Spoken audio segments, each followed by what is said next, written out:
ചോദ്യം നമ്പർ 181 ശ്രീ വാഴൂർ സോമൻ, ബഹുമാനപ്പെട്ട ഭക്ഷ്യ പൊതുവിതരണ വകുപ്പ് മന്ത്രി. സർ, ഉണ്ട്. സംസ്ഥാനത്ത് ദേശീയ ഭക്ഷ്യഭദ്രതാ നിയമത്തിൻ്റെ കീഴിൽ 1,54,80,040 ഗുണഭോക്താക്കളെയാണ് ഉൾപ്പെടുത്താൻ കഴിയുന്നത്.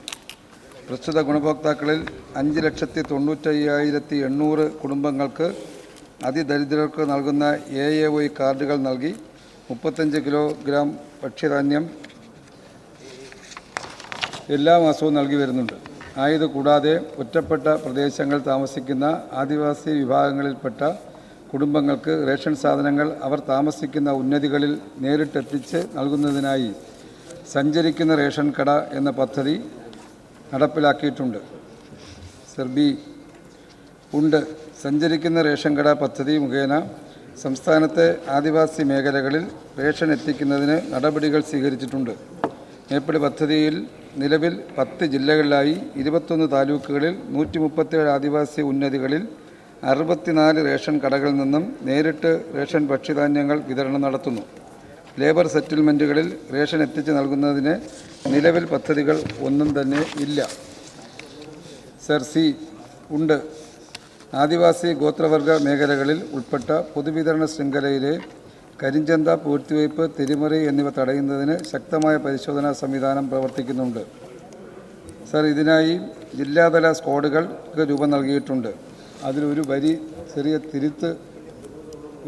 റിപ്പീറ്റ് ചെയ്ത് വന്നുകൊണ്ട് തിരുത്തുണ്ട്. Sir, rationing controller, deputy rationing controller, വകുപ്പ് തല വിജിലൻസ് ഓഫീസർ, ജില്ലാ supply officer, taluk supply officer, rationing ഇൻസ്പെക്ടർമാർ ഉൾപ്പെടെ വകുപ്പിലെ ഉദ്യോഗസ്ഥർ റേഷൻ കടകളിലും NFSA ഗോഡൌണുകളിലും ശക്തമായ പരിശോധന നടത്തുകയും ക്രമക്കേടുകൾക്ക് സാധനങ്ങളുടെ കമ്പോള വില ഈടാക്കുന്നത് ഉൾപ്പെടെയുള്ള ശിക്ഷാ നടപടികൾ സ്വീകരിച്ചു വരികയും ചെയ്യുന്നു. ഗുരുതരമായ ക്രമക്കേടുകൾ കണ്ടെത്തുന്ന റേഷൻ കടകൾ സസ്പെൻഡ് ചെയ്ത് തുടർ നടപടികൾ സ്വീകരിക്കുന്നു. NFSA ഗോഡൌണുകളിലെ ക്രമക്കേടുകൾക്ക് സ്റ്റോക്കിലുള്ള വ്യത്യാസത്തിന് പിഴ ഈടാക്കുകയും ജീവനക്കാർക്കെതിരെ അച്ചടക്ക നടപടി സ്വീകരിച്ച് തുടർ നടപടികൾ കൈക്കൊള്ളുന്നുണ്ട്. ഉത്സവ സീസണുകളിൽ പൊതുവിപണിയിലെ കരിഞ്ചന്ത, പൂഴ്ത്തിവയ്പ് എന്നിവ തടയുന്നതിന് ജില്ലാ കളക്ടറുടെ നേതൃത്വത്തിൽ ലീഗൽ മെട്രോളജി, ഭക്ഷ്യസുരക്ഷ, പൊതുവിതരണ, ഉപഭോക്തൃകാര്യം എന്നീ വകുപ്പുകളുടെ സംയുക്ത സ്ക്വാഡ് രൂപീകരിച്ച് പരിശോധന നടത്തി ക്രമക്കേടുകൾക്ക് നടപടി സ്വീകരിച്ചു വരുന്നു. ഭക്ഷ്യധാന്യങ്ങളുടെ കരിഞ്ചന്ത, പൂഴ്ത്തിവയ്പ് എന്നിവ തടയുന്നതിന് ജില്ലാ കളക്ടറുടെ നേതൃത്വത്തിൽ എസൻഷ്യൽ കമ്മോഡിറ്റീസ് ആക്ട് പ്രകാരം തുടർ നടപടികൾ സ്വീകരിച്ചു വരുന്നു. സർ, ഉണ്ട്. വനമേഖലയിലെ അപകട സാഹചര്യങ്ങളിലും പ്രതികൂല കാലാവസ്ഥയിലും പദ്ധതി നടപ്പിലാക്കിയിട്ടുള്ള പ്രദേശങ്ങളിലെ ആദിവാസി ഉന്നതികളിലെ കുടുംബങ്ങൾക്ക് എല്ലാ മാസവും അവർക്ക് അർഹതപ്പെട്ട റേഷൻ വിഹിതം ബന്ധപ്പെട്ട ഉദ്യോഗസ്ഥരുടെ മേൽനോട്ടത്തിൽ എത്തിച്ചു നൽകുന്നു. ഇതുമൂലം ഒറ്റപ്പെട്ട മേഖലകളിൽ താമസിക്കുന്ന ഗോത്രവർഗക്കാർക്ക് ദുർഘടമായ പാതയിലൂടെ കിലോമീറ്ററോളം സഞ്ചരിച്ച് റേഷൻ കടകളിലെത്തി റേഷൻ വാങ്ങുന്ന ബുദ്ധിമുട്ട് ഒഴിവാക്കുകയും അവർക്ക് അർഹതപ്പെട്ട റേഷൻ വിഹിതം കൃത്യമായി ലഭിക്കുന്നുണ്ടെന്ന് ഉറപ്പാക്കുന്നതിനും സാധിക്കുന്നുണ്ട്. സർ, ശ്രീ വാഴൂർ സോമൻ. സർ, കേരളത്തിലെ എല്ലാവർക്കും ഭക്ഷ്യഭദ്രത ഉറപ്പുവരുത്തുക എന്നതിൻ്റെ ഭാഗമായി ആദിവാസി മേഖല ഉൾപ്പെടെയുള്ള വിദൂര പ്രദേശങ്ങളിലേക്ക് സൗജന്യമായി വാഹനങ്ങളിൽ ഭക്ഷ്യധാന്യങ്ങൾ എത്തിച്ചു കൊടുക്കുന്ന സഞ്ചരിക്കുന്ന റേഷൻ കട പദ്ധതി അഭിനന്ദനം അർഹിക്കുന്ന നടപടിയാണ്. എൻ്റെ ചോദ്യം, പ്രസ്തുത പദ്ധതി നടപ്പിലാക്കുന്നതിലേക്കായി ഏതെങ്കിലും വിധത്തിലുള്ള കേന്ദ്ര സഹായം ലഭ്യമാകുന്നുണ്ടോ? ഉണ്ടെങ്കിൽ ഇത് സംബന്ധിച്ച വിശദാംശങ്ങൾ ലഭ്യമാക്കുന്നു. സർ, ബഹുമാനപ്പെട്ട അംഗം സൂചിപ്പിച്ചതുപോലെ വിദൂര പ്രദേശങ്ങളിൽ നിന്നും ഭക്ഷ്യധാന്യങ്ങൾ വാങ്ങാൻ എത്തിച്ചേരുന്നതിനുള്ള പ്രയാസങ്ങൾ കണക്കിലെടുത്തുകൊണ്ടാണ് സംസ്ഥാനത്ത് ഇത്തരം ഒരു സൗകര്യം സഞ്ചരിക്കുന്ന റേഷൻ കട പദ്ധതിക്ക് രൂപം കൊടുത്ത് ഈ ഉന്നതികളിൽ ഭക്ഷ്യധാന്യം എത്തിക്കുന്നത്. എന്നാൽ ഈ ഭക്ഷ്യധാന്യം എത്തിക്കുന്ന ഈ പദ്ധതിക്ക് കേന്ദ്ര ഗവൺമെൻറ് യാതൊരു സഹായവുമില്ല എന്നുള്ള കാര്യം ഞാനിവിടെ സൂചിപ്പിക്കാൻ ഉദ്ദേശിക്കുകയാണ്. Second question. സംസ്ഥാനത്തെ ആദിവാസി ഉന്നതികളിൽ ഉൾപ്പെടെയുള്ള വിദൂര പ്രദേശങ്ങളിലെ ജനവിഭാഗങ്ങൾക്ക് ഭക്ഷ്യഭദ്രത ഉറപ്പുവരുത്തുന്ന സംസ്ഥാന സർക്കാരിൻ്റെ പദ്ധതി അഭിനന്ദനം അർഹിക്കുന്ന നടപടിയാണ്. ചോദ്യം ഇതാണ്, എന്നാൽ ഈ സർക്കാർ നടപ്പിലാക്കിയ K-സ്റ്റോർ പദ്ധതിയുടെ സേവനം, പ്രത്യേകിച്ച് MSME ഉൽപ്പന്നങ്ങളുടെ ലഭ്യത ഈ മേഖലയിൽ ലഭ്യമാക്കുന്നതിന് നടപടി സ്വീകരിക്കുമോ? മിനിസ്റ്റർ. സർ, ഭക്ഷ്യവകുപ്പിൻ്റെ K-സ്റ്റോർ പദ്ധതി പ്രകാരം സംസ്ഥാനത്ത് 1779 റേഷൻ കടകളിൽ ആ പദ്ധതി വ്യാപിപ്പിച്ചിട്ടുണ്ട് സാർ. ഈ വർഷം അത് 2500 ന്യായവില ഷോപ്പുകളിലേക്ക് എത്തിക്കാനാണ് ഉദ്ദേശിക്കുന്നത്. തൃശ്ശൂർ ജില്ലയിൽ അതിലേറ്റവും മാതൃകാപരമായ പ്രവർത്തനമാണ് നടന്നിട്ടുള്ളത് സാർ.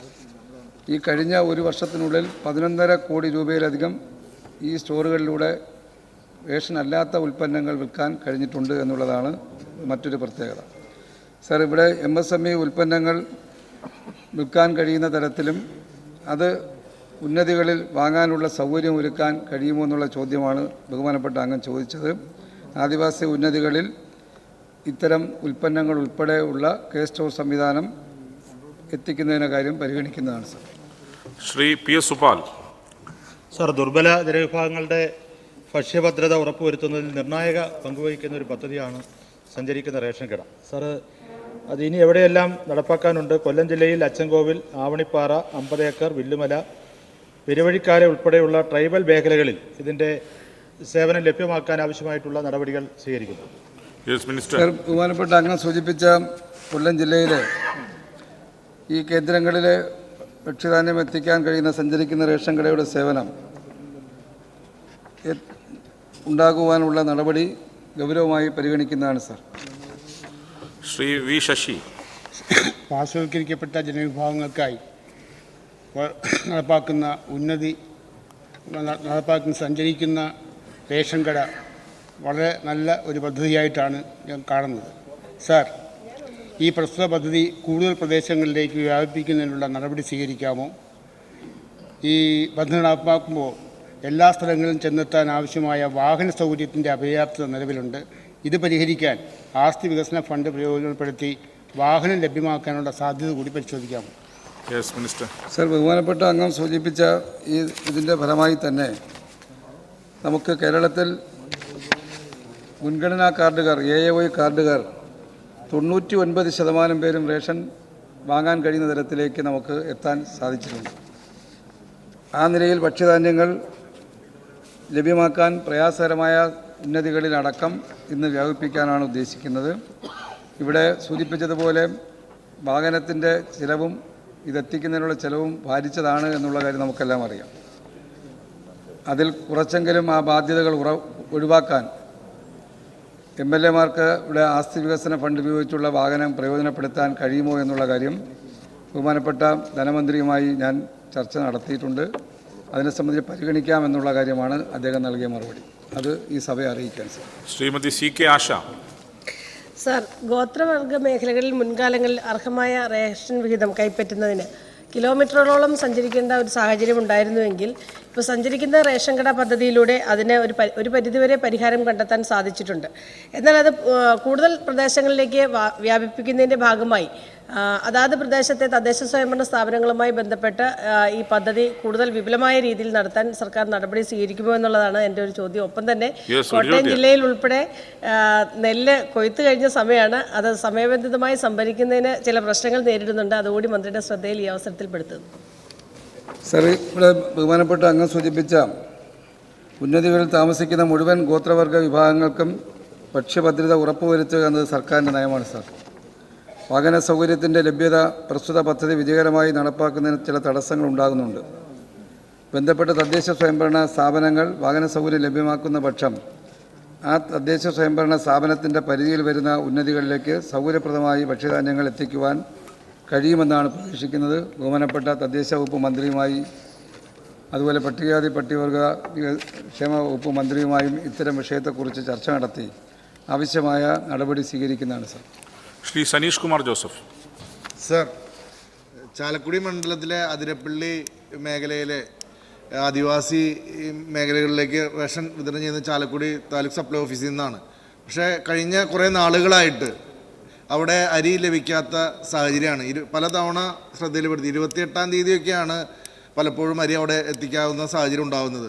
അവിടെ മൊത്തം വിതരണം ചെയ്യുന്ന വാഹനക്കാരൻ അയാൾക്ക് ഇഷ്ടമുള്ള സ്ഥലങ്ങളിൽ മാത്രമാണ് പലപ്പോഴും അരി എത്തിക്കുന്നത്. 28-ാം തീയതി വരെയൊക്കെയാണ് പലപ്പോഴും ഇതിന് സമയം നേടുന്നത്. ഇത് മൊത്തത്തിൽ പൊതുജനങ്ങൾക്കും ആദിവാസികൾക്കും ഉൾപ്പെടെയുള്ള ആളുകൾക്കും അരി കിട്ടുന്നതിന് വലിയ തടസ്സം നേടുന്നുണ്ട്.